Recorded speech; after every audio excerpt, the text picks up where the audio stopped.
Selamat datang di George Stephen Channel bersama gue George Stephen Suparman. Jadi di video kali ini gue akan membahas mengenai Hackintosh lagi. Di video kali ini gue akan membahas mengenai cara migrasi dari Clover EFI ke OpenCore EFI. Seperti yang kita tahu, macOS saat ini yang terbaru yang bisa kita install itu adalah macOS Big Sur. Dimana macOS Big Sur ini udah nggak bisa lagi kita install pakai Clover EFI. Sehingga bagi para pengguna Clover EFI bisa menggunakan opsi untuk migrasi ke OpenCore EFI. Sebenarnya sama lah, mirip-mirip. Kalau pengguna Clover pasti paham juga ya, sedikit-sedikit. Nah, oke, jadi di video kali ini gue akan ngasih tahu tutorialnya cara kita migrasi dari Clover EFI ke OpenCore EFI. Ya, oke, langsung. Yang pertama di sini kita butuh beberapa aplikasi. Yang pertama adalah OpenCore Configurator. Klik aja di Google OpenCore Configurator. Kita klik yang download ini, nanti akan muncul ini websitenya. Nah, kita download aja di sini. Setelah itu yang kedua kita butuh aplikasi namanya OC Gen X download. Kita tulis di Google kayak itu. Terus nanti bakal ada yang ini nih, release GitHub. Kita download yang ini 317 di yang ini nih, OC Gen X 4 app.zip. Kita download. Setelah itu yang ketiga adalah Hackintosh.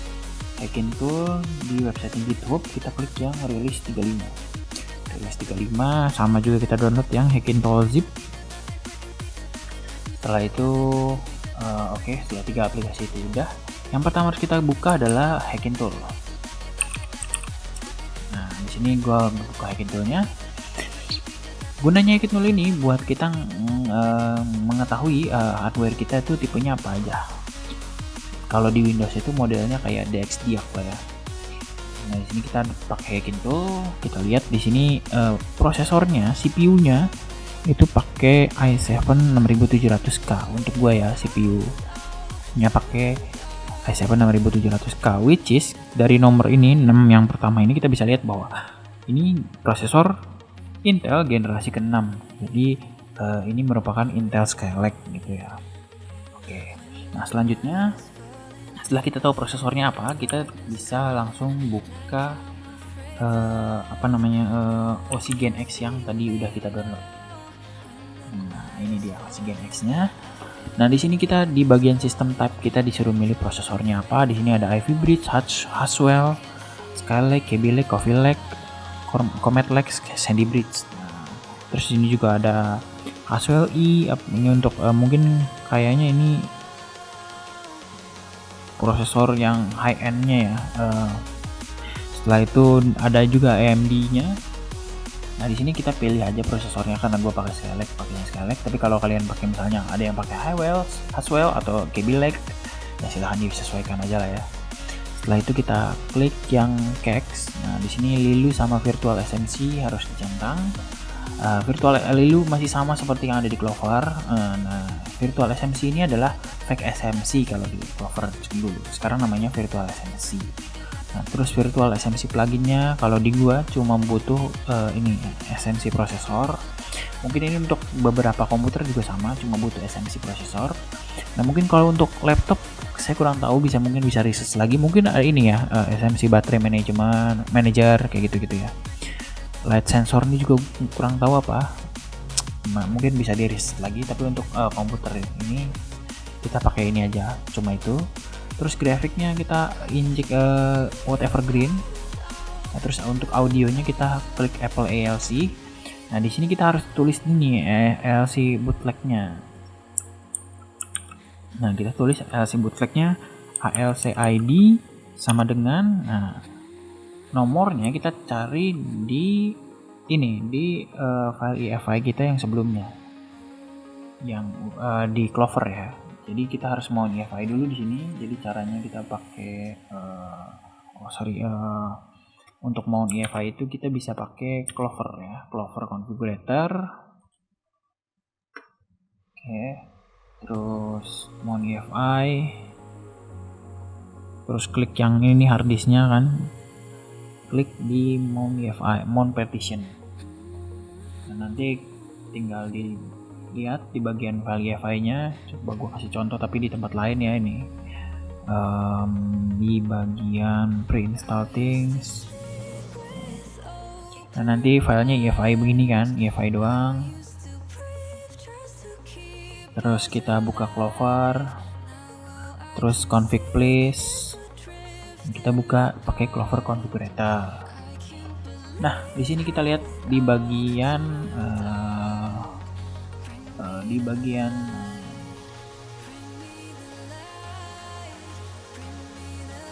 device ya, di bagian device kalau nggak salah ya, di bagian device. Nah ini ada audio, di audio injectnya itu 1. Nah berarti udah, kita close aja ini, udah tahu kan 1 angkanya. Kalau kalian bukan 1 ya tulisnya jangan 1 ya. LCID sama dengan 1. Nah, terus kita lanjut Ethernet.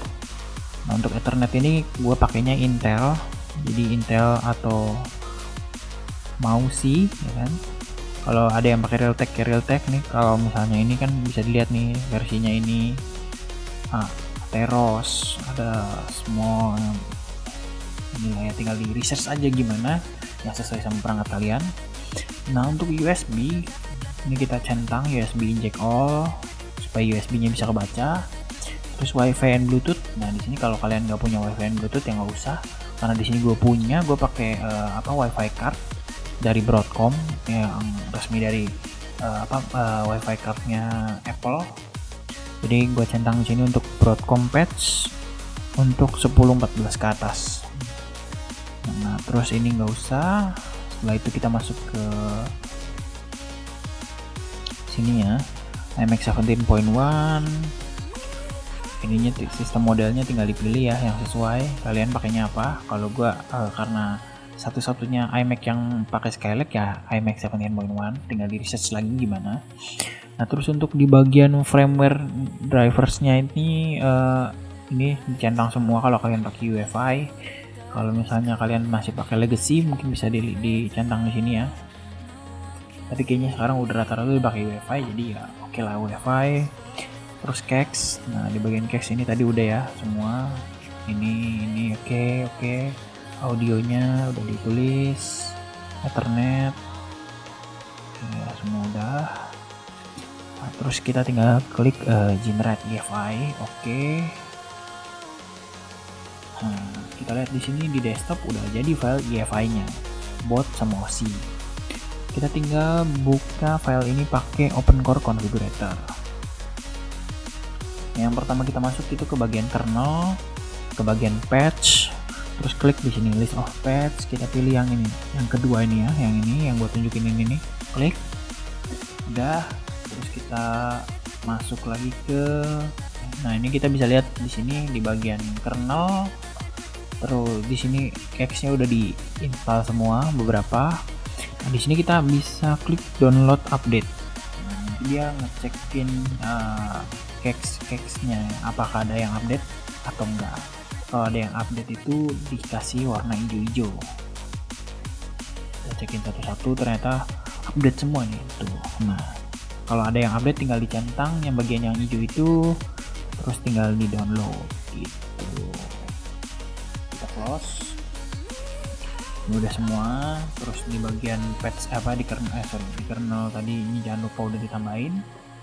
Setelah itu kita save ya.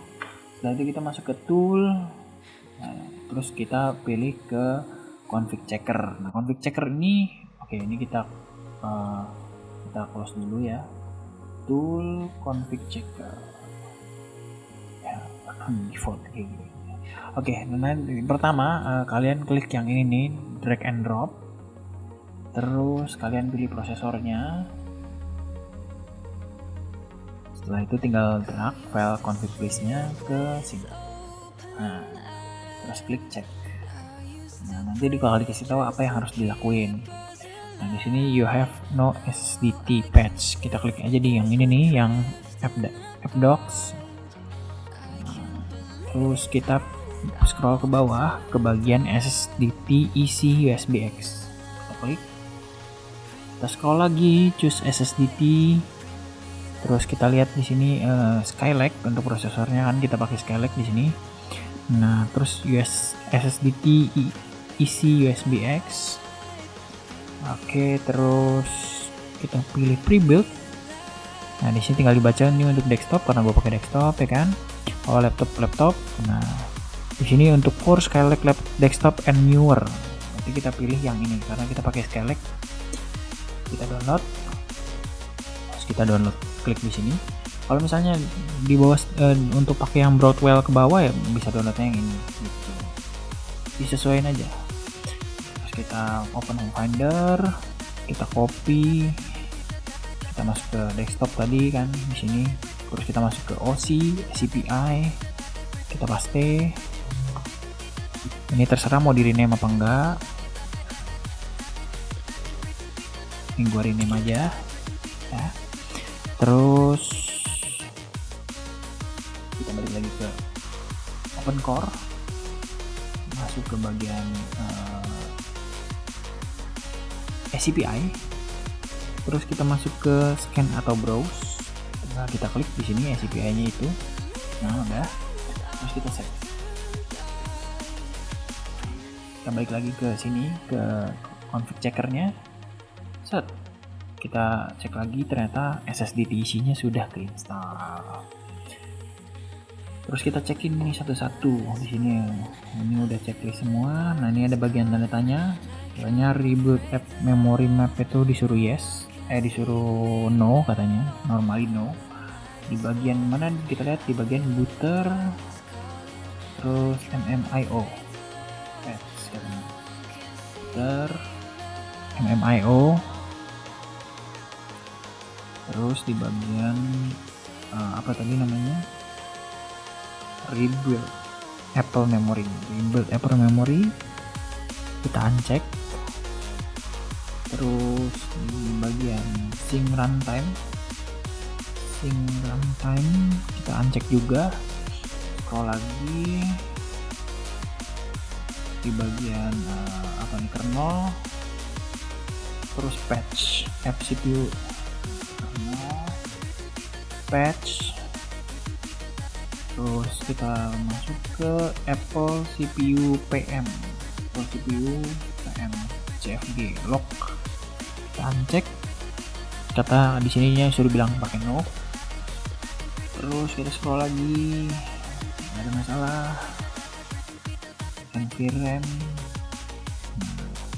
buat argumentsnya udah nih, LCID 1 kan. Oke, jadi di bagian NVRAM ini di preflang KBD ini katanya suruh dihapus, remove the entry fit your language. Ini kita masuk ke bagian NVRAM, klik yang ini, terus di bagian preflang KBD ini kita hapus aja. Udah gitu, gak apa-apa. Setelah itu apalagi yang harus diubah? Kalau misalnya nanti ada ini ya di bagian buat arguments ini, misalnya suruh masukin apa, ikutin aja. Ini buat arguments nih ada di sini, tinggal di double klik aja, tinggal tulis buat argumentsnya apa. Sini minv, heapsync, itulah pokoknya ya. Scroll lagi ke bawah, kita cari apa lagi yang masih bermasalah di sini. Semua aman kelihatannya. Ya, aman sampai bawah. Kita lihat lagi dari atas, di bawah atas. Apple CPU tadi udah. Ini sudah, sync udah, ya. Kalau udah kita save. Terus kita cek lagi. Semua udah checklist ya. Aman semua, aman. Oke, sip. Kalau ini udah terakhir untuk bagi pengguna Skylake 6700 di sini di bagian performance, terus di bagian data hub, di bagian prosesor type-nya pastiin diisinya 0 ya, bukan angka yang lain. Oke, ini satu lagi tambahan, kalau misalnya nanti setelah kalian nemuin USB kalian portnya nggak berjalan, kalian bisa klik di bagian kernel ini ya, terus bisa uncheck di bagian ini XHCI port limit, di uncheck terus di save, nanti USB nya bakalan berjalan. Kalau udah tinggal di save, config listnya close, filternya close, open controller ini ya, di close. Nah, udah siap file EFI nya, tinggal copy terus paste ke bagian EFI partition gitu. Jadi sekian aja buat video kali ini untuk cara migrasi yang paling gampang, karena cara yang paling gampang tinggal klik doang dan kita lakukan simulasi. Tapi sekali lagi ini harus disesuaikan dengan perangkat kalian. Jadi sebelum melakukan migrasi tentunya harus diimbangi dengan research terlebih dahulu terkait perangkat kalian. Oke, jadi itu aja video tutorial kali ini untuk supaya kalian bisa install Big Sur. My name is George Stephen. I'll see you next time. Thank you.